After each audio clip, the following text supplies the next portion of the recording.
Hello friends, welcome back to my channel. मैं हूं आपकी फ्रेंड वर्षा। आज हम यहां पर बात करेंगे residential status and tax liability से रिलेटेड क्वेश्चंस को।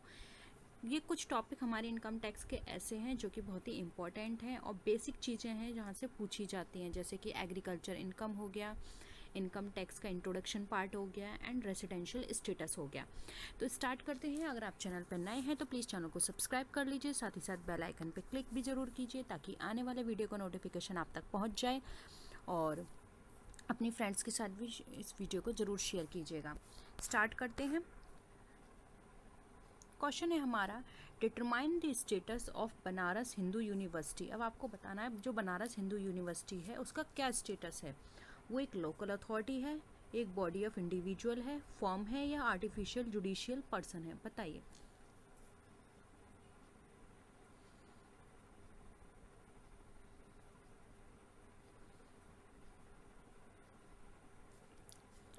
क्या होगा आंसर?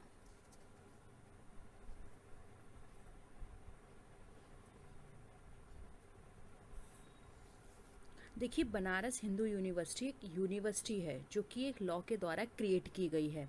ठीक है, इसका राइट है इनकम को अर्न करना, प्रॉपर्टी बाय करना लाइक अ नॉर्मल पर्सन, इसलिए इसको हम आर्टिफिशियल जुडिशियल पर्सन में कैटेगराइज करते हैं। ऑप्शन 4 यहाँ पे हमारा राइट आंसर है। नेक्स्ट क्वेश्चन है, the term person includes dash as per income tax law, an individual, HUF, a company या ऑल ऑफ दीज। क्या होगा? पर्सन के अंदर किन किन को शामिल किया गया है इनकम टैक्स लॉ में, आपको वो बताना है। मैंने आपको ये क्वेश्चन पहले भी कराया हुआ है और याद रखिए, पर्सन को डिफाइन किया गया है सेक्शन 2 सबसेक्शन 31 में, क्योंकि इनकम टैक्स से सेक्शंस भी पूछे जा सकते हैं। तो कुछ बेसिक क्वेश्चन सेक्शंस हैं, जैसे कि पर्सन का हो गया, एग्रीकल्चर इनकम का हो गया, इनको आपको याद रखना है। तो देखिए यहाँ पर इंडिविजुअल, एचयूएफ, कंपनी, ये सारे ही पर्सन में इंक्लूड है। इसके अलावा फर्म हो गई, एक लोकल अथॉरिटी हो गई, अभी हम स्टार्टिंग में ही पढ़ा, आर्टिफिशियल जुडिशियल पर्सन हो गया, एसोसिएशन ऑफ पर्सन और बॉडी ऑफ इंडिविजुअल, ये सब पर्सन में इंक्लूड होते हैं, इसलिए all of the right answer हो जाएगा। नेक्स्ट है, education cess of 3% is payable on income tax plus surcharge या नन ऑफ दीज। क्या होगा? एजुकेशन सेस 3% किस पे पे किया जाता है?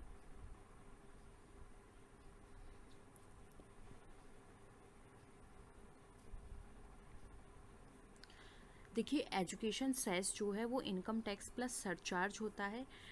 बेसिकली हम 4% चार्ज करते हैं, जिसमें 1% हमारा हेल्थ का होता है, 3% हमारा एजुकेशन सेस का होता है। तो ये याद रखिए, और ये जो भी सम निकालते हैं हम इनकम टैक्स का और जो सरचार्ज होते हैं, अगर वो एप्लीकेबल हो रहे हैं तो वहाँ पर ये कैलकुलेट किया जाता है। ठीक है।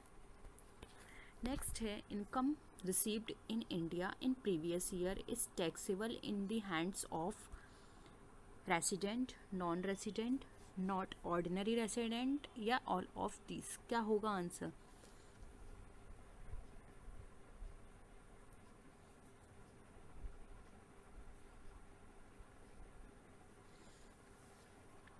अगर प्रीवियस ईयर में कोई भी इनकम रिसीव की गई है तो वो किसके हैंड में टैक्सेबल बनेगी?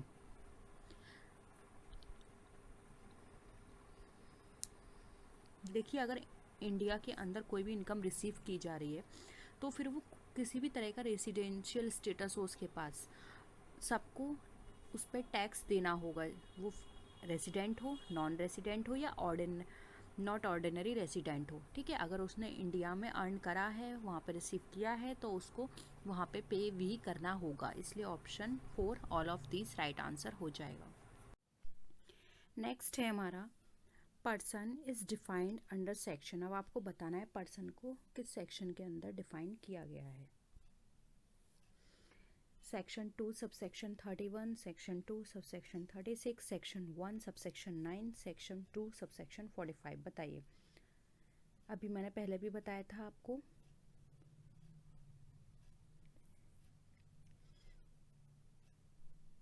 ये डिफाइन किया गया है हमारा सेक्शन 2 सबसेक्शन 31 के अंदर। नेक्स्ट क्वेश्चन देखिए, who is liable to pay tax is called assessee, buyer, tax या अथॉरिटी, बताइए।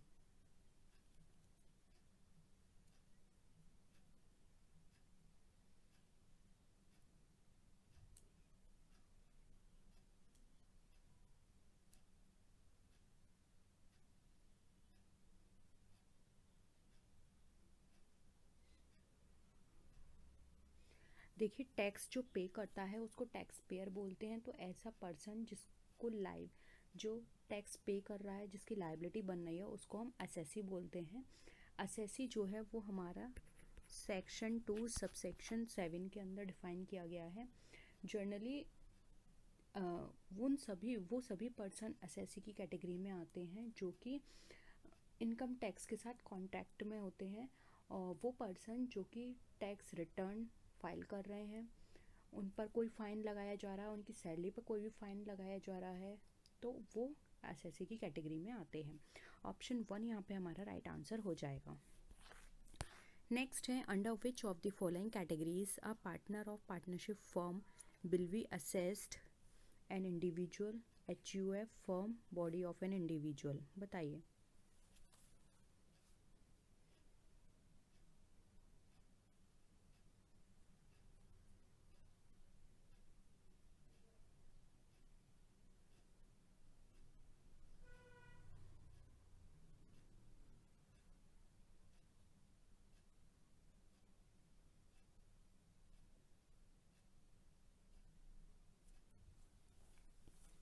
देखिए, अगर किसी भी बिजनेस की जो नेचर है वो पार्टनरशिप फॉर्म के फॉर्म में होती है, तो इस सिचुएशन में जो भी पार्टनरशिप फॉर्म के पार्टनर्स होते हैं वो वहाँ पर फर्म की कैटेगरी में असेस किए जाते हैं। तो इस सिचुएशन में हम कह सकते हैं कि जो भी फर्म की पार्टनर के असेट्स और लाइबिलिटीज़ होंगे वहाँ पर उनको कैलकुलेट या वैल्यूड किया जाएगा, तो वो फर्म की कैटेगरी में आएंगे। ठीक है, तो ऑप्शन 3 यहाँ पे करेक्ट है।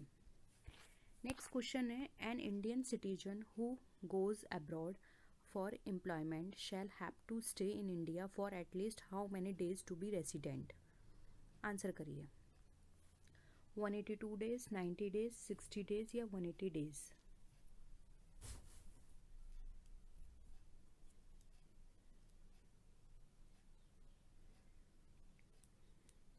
कितना दिन ज़रूरी है उसके लिए? देखिए, कोई भी पर्सन अब्रॉड जा रहा है एम्प्लॉयमेंट के लिए, तो उसके लिए जो इनकम टैक्स के द्वारा डेज़ बताए गए हैं इंडिया में जो उसको स्टे करना है, वो एटलीस्ट 182 डेज़ हैं जिसमें वो रेसिडेंट हो यहाँ का। तो वहाँ पर ऑप्शन 1 182 डेज़ राइट आंसर हो जाएगा। नेक्स्ट क्वेश्चन है, income from business in England which is controlled from India is taxable, resident, extra ordinary resident, non resident या बोथ ए एंड बी।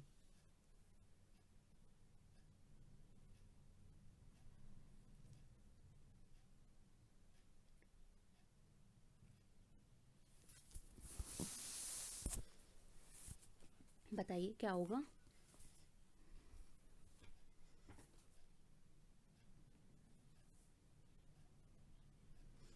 देखिए, कोई भी इंग्लैंड में बिजनेस है लेकिन कंट्रोल पावर जो है उसकी वो इंडिया में है, तो यहाँ पर ये ऑर्डिनरी और एक्स्ट्रा ऑर्डिनरी रेसिडेंट दोनों ही केस में टैक्सेबल होगा। ठीक है, तो यहाँ पर option 4 both A and B right answer हो जाएगा। नेक्स्ट है, on salary payable by the government of India outside India to an Indian citizen will not be taxed in India, will be taxed in India, it will be added to the total income for the purpose of tax, none of the above। करिए answer.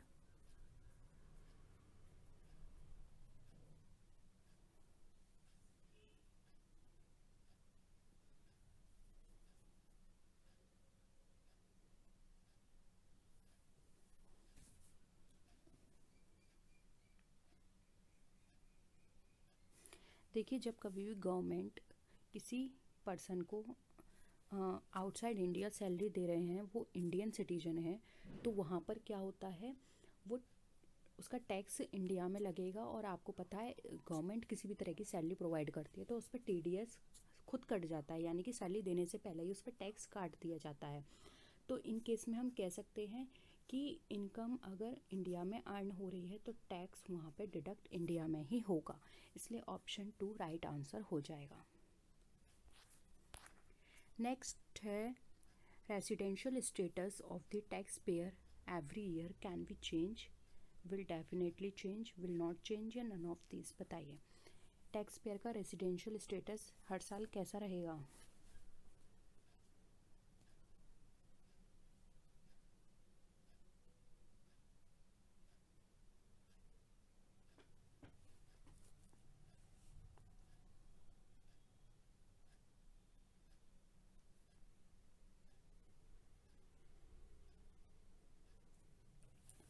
देखिए tax payer का जो residential status है वो यहाँ पे change हो सकता है, रेसिडेंट से नॉट ऑर्डिनरी रेसिडेंट हो सकता है, और वो वहाँ पे एक्स्ट्रा ऑर्डिनरी रेसिडेंट भी हो सकता है, ठीक है, या नॉन रेसिडेंट भी हो सकता है। उसकी नेशनलिटी की बात करें, सिटीजनशिप की बात करें तो वो वहाँ पे इफ़ेक्ट नहीं पड़ेगा। और अगर कोई पर्सन नॉन रेसिडेंट हो रहा है किसी फाइनेंशियल ईयर में तो वो नॉन सिटीजन वहाँ पे कहलाएगा, ठीक है। तो यहाँ पर राइट आंसर होगा कैन बी चेंज, यानी कि ये चेंज हो सकता है। नेक्स्ट है if a person is resident in any previous year then in the next previous year not ordinary resident, non resident, resident या any one of the three, क्या होगा?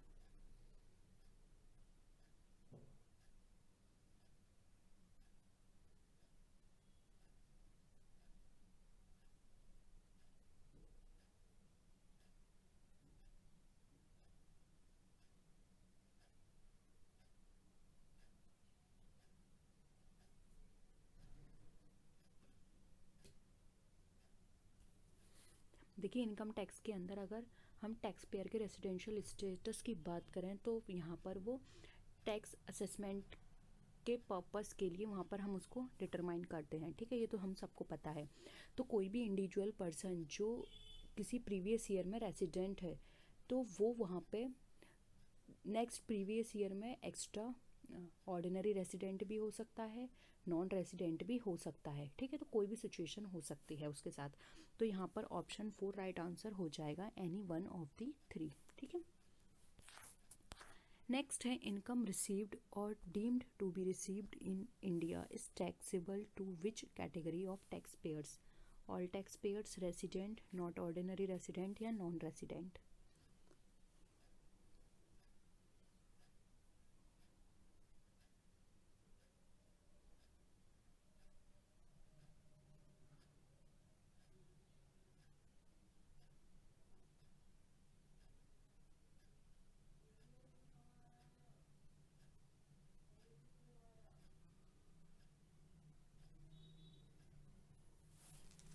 देखिए अगर यहाँ पर इनकम रिसीव हुई है या डीम टू बी रिसीव्ड है तो वो ऑल टैक्स पेयर्स के लिए टैक्सेबल हो जाएगी, ठीक है। अब डीम टू बी रिसीव्ड का मतलब क्या है ये समझ लीजिए। तो यहाँ पर मतलब होता है फर्स्ट टाइम रिसीव्ड हो रही है, यानी कि जो प्लेस ऑफ रिसीव्ड है इनकम का वो यहाँ पर इनकम जो है इंडिया के अंदर रिसीव हो रही है, ठीक है, तो उसको बोलते हैं डीम टू बी रिसीव्ड। तो यहाँ पर राइट आंसर हो जाएगा हमारा option number A, all tax pairs.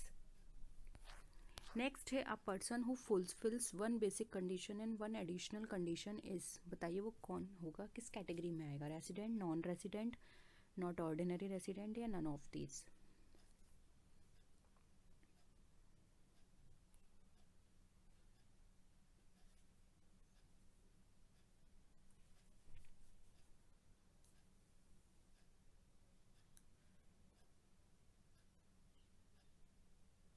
देखिए इस तरह का पर्सन जो एक बेसिक कंडीशन का फुलफिल कर रहा है और एक एडिशनल कंडीशन फुलफिल कर रहा है वो हमारा कहलाएगा ऑर्डिनरी रेसिडेंट, ठीक है।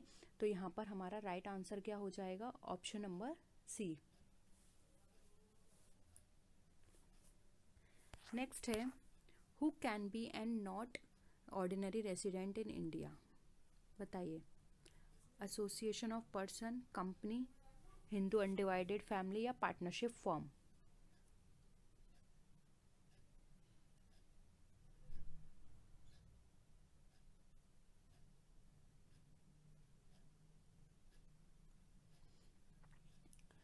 देखिए इनकम टैक्स में इसको डिफाइन किया गया है कोई भी इंडिविजुअल और हिंदू अनडिवाइडेड फैमिली जो है वो रेजिडेंट हो सकती है, नॉट ऑर्डिनरी रेजिडेंट हो सकती है, और नॉन रेजिडेंट हो सकती है, ठीक है। और वहीं अगर हम बात करें एसोसिएशन ऑफ पर्सन की, कंपनी की और पार्टनरशिप फर्म की, तो ये कभी भी एक्स्ट्रा ऑर्डिनरी रेजिडेंट नहीं हो सकती हैं, ठीक है। तो यहाँ पर नॉट ऑर्डिनरी रेजिडेंट की बात की गई है, तो ये अभी हमने क्या कहा कि इंडिविजुअल और एचयूएफ हो सकते हैं, इसलिए ऑप्शन 3 हमारा राइट आंसर हो जाएगा।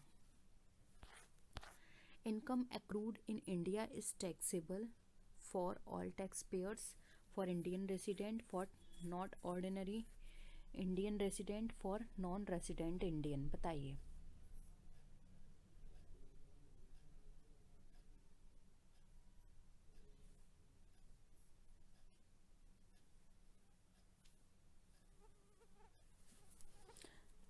क्या होगा आंसर?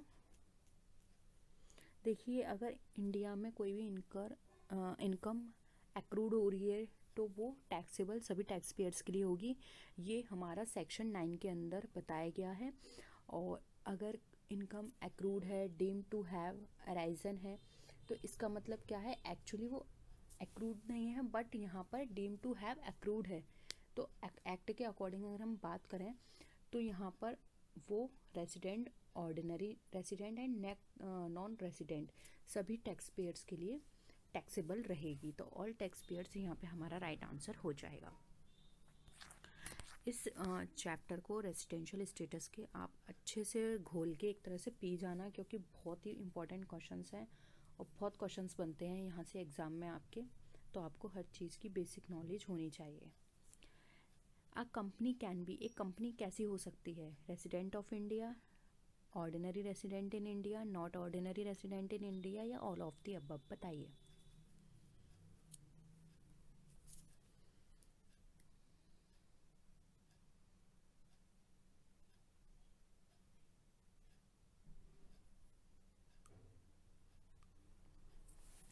देखिए कंपनी की बात करें तो कंपनी के हमेशा 2 स्टेटस होते हैं, ठीक है, या तो वो रेसिडेंट होगी इंडिया की या नॉन रेसिडेंट होगी इंडिया में, लेकिन कंपनी कभी भी नॉट ऑर्डिनरी और ऑर्डिनरी रेसिडेंट नहीं हो सकती, ठीक है। तो यहाँ पर आंसर क्या होगा, ऑप्शन नंबर 1। इट मीन्स या तो उसका कंट्रोल इंडिया में होगा या इंडिया के बाहर होगा, इसके अलावा तो कुछ नहीं हो सकता, इसलिए यहाँ पर हमारा ऑप्शन 1 राइट आंसर है। नेक्स्ट है, एक person who live in America came to India for the first time on 1st March 1999 and went back to America on 20th February 2000 for the assessment year 2000 से 2001. It will be called resident, not ordinary resident, non-resident या none of these. अब आपको यहाँ पे calculate करना है कि वो कितने टाइम रहा है यहाँ पर।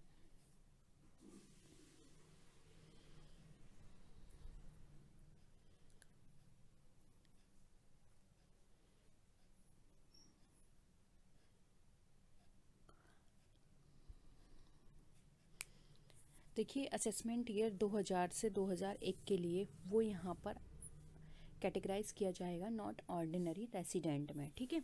तो ऑप्शन 2 यहाँ पर हमारा करेक्ट आंसर हो जाएगा। नेक्स्ट क्वेश्चन है, dividend received from Hindalco will be taxable, resident, not ordinary resident, non resident या नन ऑफ दीज, बताइए।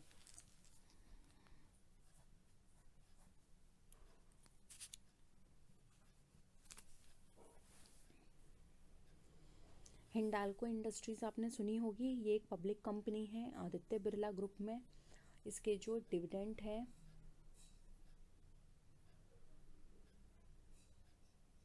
पहले ये कंपनी के प्रॉफिट की तरह काम करती थी, ठीक है। कैसी कहलाएगी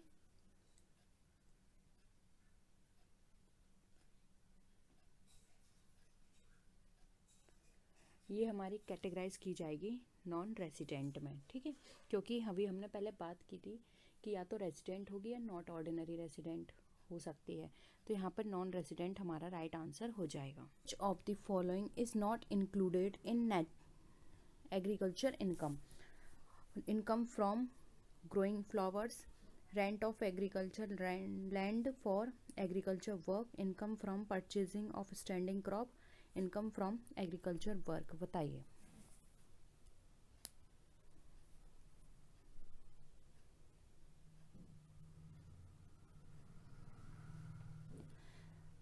बताइए इसमें से कौन सी इनकम एग्रीकल्चर इनकम में इंक्लूड नहीं होगी।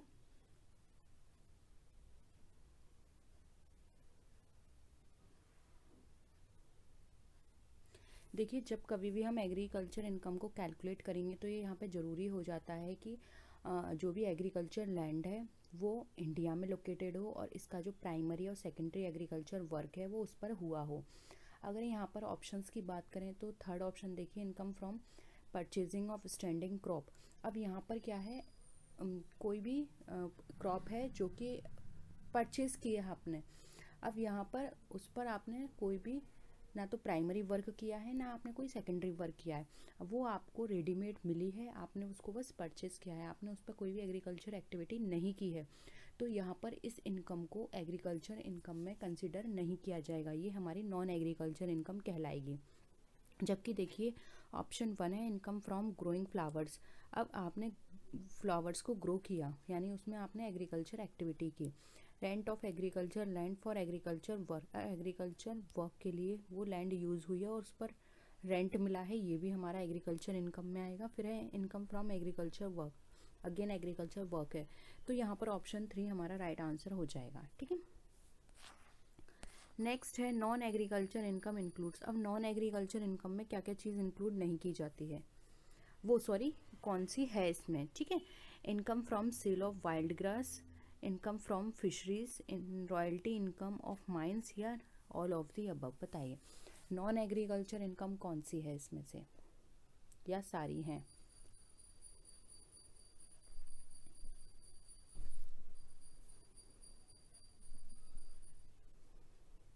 देखिए नॉन एग्रीकल्चर इनकम की बात करते हैं तो ऐसी इनकम जो कि उस लैंड से राइज हुई है जहाँ पर कोई भी एग्रीकल्चर एक्टिविटी नहीं की गई है, वो हमारी नॉन एग्रीकल्चर इनकम कहलाती है।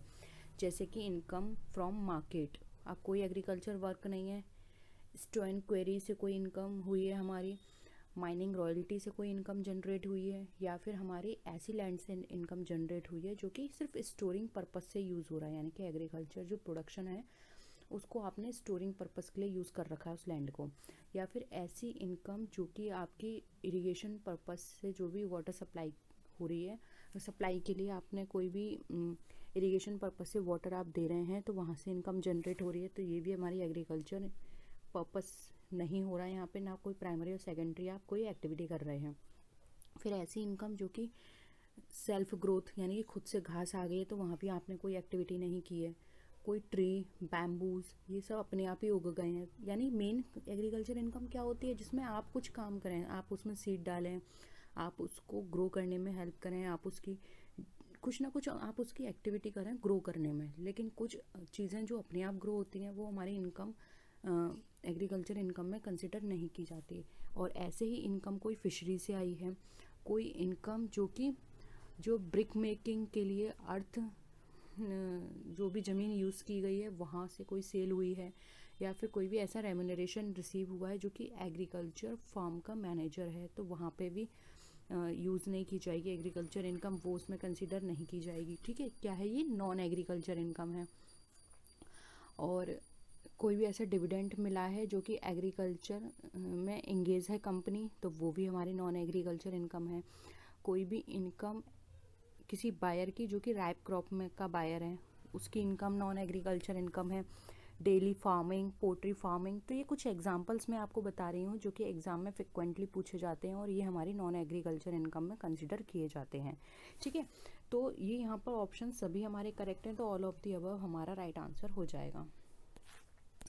नेक्स्ट है इन एग्रीकल्चर इनकम इंक्लूड्स। अब एग्रीकल्चर इनकम में क्या क्या चीज़ें इंक्लूड होती हैं, income from sale of crop, income from preparing the agriculture produce saleable, income from gardening या ऑल ऑफ द अबव। बताइए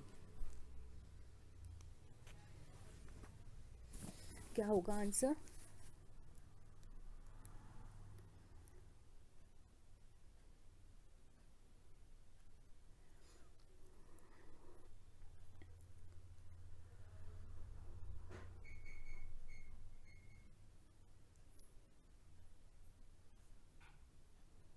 देखिए एग्रीकल्चर इनकम वो इनकम होती है जिसमें आपने कोई भी एग्रीकल्चर एक्टिविटी करी है और वहाँ से आपको कोई इनकम जनरेट हुई है, ठीक है। अब देखिए कल्टिवेटिंग एग्रीकल्चर लैंड से कोई इनकम अराइज हुई है, या फिर आपने कोई भी एग्रीकल्चर प्रोड्यूस की चीज़ उसको आपको सेलेबल बनाने के लिए, तो वहाँ से इनकम जनरेट हुई है। फिर एग्रीकल्चर बिल्डिंग से इनकम जनरेट होना, ठीक है। और कोई आपने plant, flower, vine, gardening, horticulture, इन सब के ग्रो से जो इनकम हुई है, ये सब एग्रीकल्चर इनकम में इंक्लूड है। तो ऑप्शन यहाँ पर 4 हमारा राइट आंसर हो जाएगा। नेक्स्ट है income from the sale of land.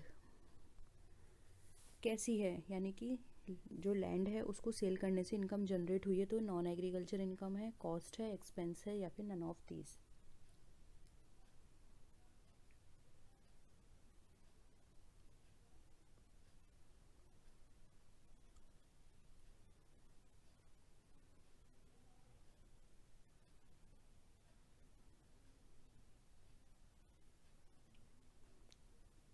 देखिए लैंड जो होती है हमारी परमानेंट एसेट होती है, और इससे कोई भी इनकम जनरेट हुई है तो वो एग्रीकल्चर इनकम है, जहाँ पर क्रॉप को कल्टीवेट किया गया है उस लैंड पर, और वो लैंड हमारी ये ज़रूरी है कि इंडिया में हो, ठीक है। इंडिया में होना उस लैंड का बहुत ज़रूरी है, और उसको सेलिंग, उसके सेलिंग से कोई भी इनकम जनरेट हो रही है तो वो हमारी कैपिटल इनकम है, और उसको हम नॉन एग्रीकल्चर इनकम में कंसिडर करते हैं। तो ऑप्शन यहाँ पे 1 हमारा राइट आंसर हो जाएगा। नेक्स्ट है which of the following is agriculture income under income tax act. First है income from the land used for storing agriculture produce, dividend from a company engaged in agriculture, income from dairy farm, poultry farm, etc., income from the sale of replanted trees where denuded parts of the forest are replanted and subsequent operations in forestry are carried out। बताइए कौन सा लगता है आपको agriculture income इसमें से। अच्छे से ऑप्शंस को पढ़िए फिर आंसर करिए। एग्रीकल्चर इनकम से एग्ज़ाम में क्वेश्चंस, एक ना एक क्वेश्चंस ज़रूर पूछा जाता है, तो आपको ये टॉपिक बिल्कुल क्लियर होना चाहिए माइंड में, कौन सा नॉन एग्रीकल्चर इनकम में आता है, कौन सा एग्रीकल्चर इनकम में आता है। देखिए अगर हम कोई भी ऐसे इनकम जो कि हमारी रिप्लांटेड ट्रीज से जनरेट हुई है, जहाँ पे जो हमारे डेन्यूडेड प्लांट्स हैं फॉरेस्ट के, उनको हमने रिप्लांट किया था और वहाँ पर ऑपरेशन करने के बाद हमें वो इनकम जनरेट हुई है, तो वो हमारी एग्रीकल्चर इनकम में कंसिडर की जाएगी। क्योंकि आपने देखा यहाँ पर हमने क्या किया है, एक्टिविटी की है एग्रीकल्चर एक्टिविटी, और उसके बाद हमें वो इनकम जनरेट हुई है, इसलिए ऑप्शन 4 यहाँ पे हमारा राइट आंसर है। नेक्स्ट है if an assessee is engaged in the business of growing and manufacturing tea in India, the portion of agriculture income in that case shall be 100%, 60%, 50% या 40%। बताइए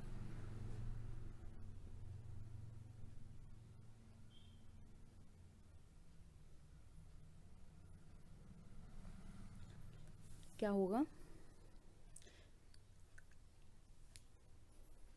देखिए इनकम टैक्स एक्ट में ये बताया गया है कि अगर कोई टैक्स पेयर या कोई भी असेसी कोई ऐसा बिजनेस करता है इंडिया के अंदर टी का, जिसकी ग्रोइंग भी कर रहा है और मैन्युफैक्चरिंग भी कर रहा है, तो 60% उस इनकम को कंसिडर किया जाएगा एग्रीकल्चर इनकम, और 40% नॉन एग्रीकल्चर इनकम किया जाएगा।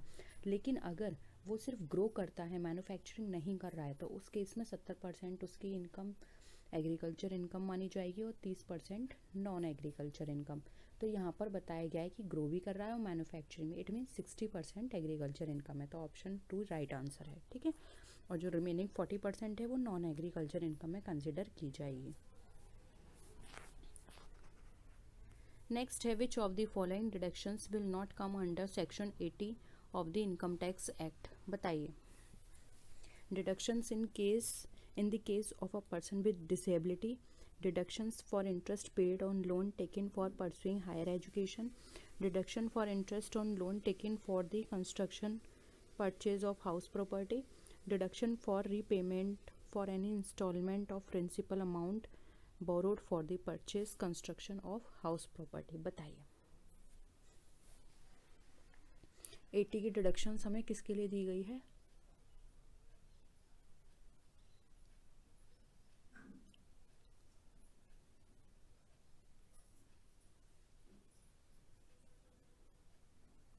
देखिए, जब भी आप 80 की डिडक्शंस पढ़ेंगे 80C से 80U तक की, तो वो हमारी डिसेबिलिटी के लिए है, हायर एजुकेशन के लोन के लिए है, और प्रिंसिपल अमाउंट कोई भी आपने लोन लिया है उसके पेमेंट के लिए है, वो हमने जैसे हाउस प्रॉपर्टी या कंस्ट्रक्शन के लिए लिया हो, ठीक है। लेकिन इसमें कहीं भी हमारे डिडक्शंस ऐसे इंटरेस्ट के लिए बात नहीं करती जो कि हमारा हाउस प्रॉपर्टी के कंस्ट्रक्शन और परचेज से हो। इसलिए हमारा यहाँ पर ऑप्शन जो है वो हमारा यहाँ पे ऑप्शन 3 राइट आंसर हो जाएगा, क्योंकि कभी भी 80C और 80U के अंदर हमें डिडक्शन जो है वो किसी भी कंस्ट्रक्शन या किसी भी प्रॉपर्टी को परचेस करने में लोन के ऊपर जो इंटरेस्ट दी जा रही है उसके लिए नहीं दी जाती है, ठीक है। तो ऑप्शन 3 यहाँ पे हमारा करेक्ट आंसर है। नेक्स्ट क्वेश्चन है, any amount of money received in excess of rupees 50,000 without consideration is fully taxable in the hands of individual and HUF, individual HUF and company या all assessee। बताइए क्या होगा?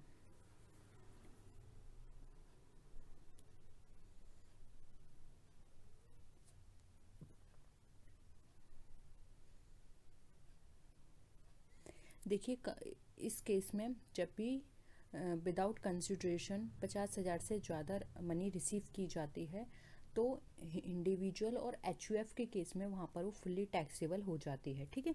Option यहाँ पे 2 हमारा right answer हो जाएगा। नेक्स्ट है, agriculture income is exempt from tax under the following section of the income tax act. बताइए, एग्रीकल्चर इनकम, ये तो अब आपको पता चल गया कि एग्जेम्प्ट है। अब ये किस सेक्शन के अंदर बताया गया है आपको ये बताना है, और ये क्वेश्चन सेक्शंस वाला पूछा जाता है, तो याद रखिएगा एग्रीकल्चर इनकम किस सेक्शन में डिफाइन की गई है। सेक्शन 15, सेक्शन 6, सेक्शन 10 या सेक्शन 10 सब सेक्शन 1? बताइए।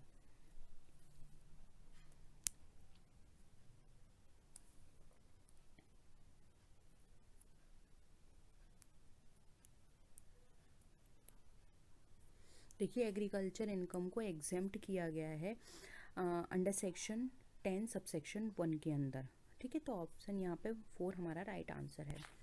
नेक्स्ट है, according to the income tax act which of the following is agriculture income? Income from animal husbandry, income from poultry farming, income from pasture या in rent received from agriculture income? बताइए।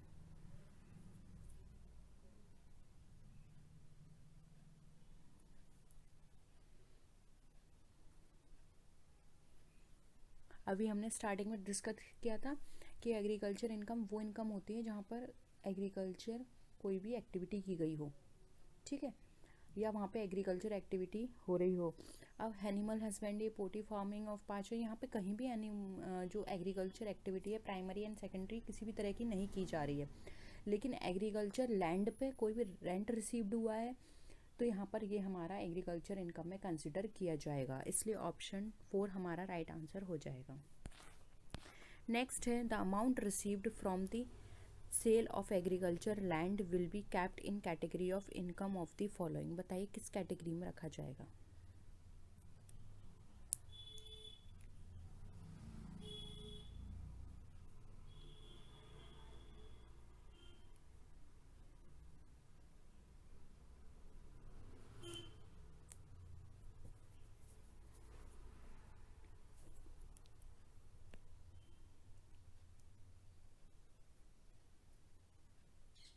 देखिए, agriculture land के cell से कोई भी अगर income हमें generate हो रही है तो वो हमारे इनकम कैपिटल गेन की तरह कंसिडर की जाती है, और अगर एग्रीकल्चर लैंड जो है वो रूरल एरिया में इंडिया के अंदर है तो उसको हम कैपिटल असेट की तरह कंसिडर नहीं करते हैं।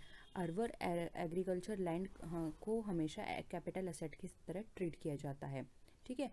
तो यहाँ पर ये एक नोट की तरह है तो आप याद रखिएगा, तो यहाँ पर राइट आंसर हो जाएगा ये हमारा कैसा है, कैपिटल गेन। ऑप्शन 3 यहाँ पे हमारा राइट आंसर है। नेक्स्ट है, the income of rent received from agriculture land is agriculture income, casual income, business income या इनकम फ्रॉम ऑपरेशन प्रोफेशन? बताइए।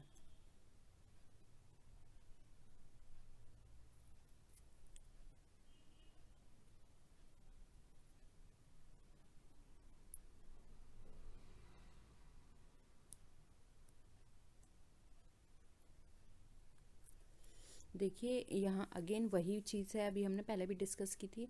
एग्रीकल्चर लैंड से कोई भी इनकम जनरेट हो रही है, फिर वो चाहे रेंट के फॉर्म में हो, तो उसको एग्रीकल्चर इनकम माना जाता है। क्योंकि जब कोई पर्सन किसी को एग्रीकल्चर लैंड को यूज़ करने का राइट देता है, तो वहाँ पर वो एग्रीकल्चर एक्टिविटी कर रहा है, ठीक है। यानी कि एग्रीकल्चर एक्टिविटी तो हो रही है किसी और पर्सन के द्वारा, तो और रिटर्न में उसको क्या मिल रहा है, रेंट, इसलिए वो इनकम उसकी एग्रीकल्चर इनकम में कंसिडर की जाती है। इसलिए ऑप्शन 1 यहाँ पे हमारा राइट आंसर है, ठीक है। तो होप यहाँ पे एग्रीकल्चर इनकम से रिलेटेड सारे क्वेश्चंस क्लियर हैं। एग्रीकल्चर इनकम क्या क्या है, एग्रीकल्चर इनकम में क्या नहीं आता है, सेक्शन कौन सा है, सेक्शन है इसमें 10 सब सेक्शन 1। तो आई होप ये चैप्टर आपको पूरा क्लियर हो गया है। फिर भी किसी क्वेश्चन में डाउट लगता है तो आप नीचे कमेंट सेक्शन में बता सकते हैं, और अपने फ्रेंड्स के साथ वीडियो को शेयर कीजिएगा। नेक्स्ट वीडियो में आपसे फिर मिलेंगे, तब तक के लिए टेक केयर, बाय बाय।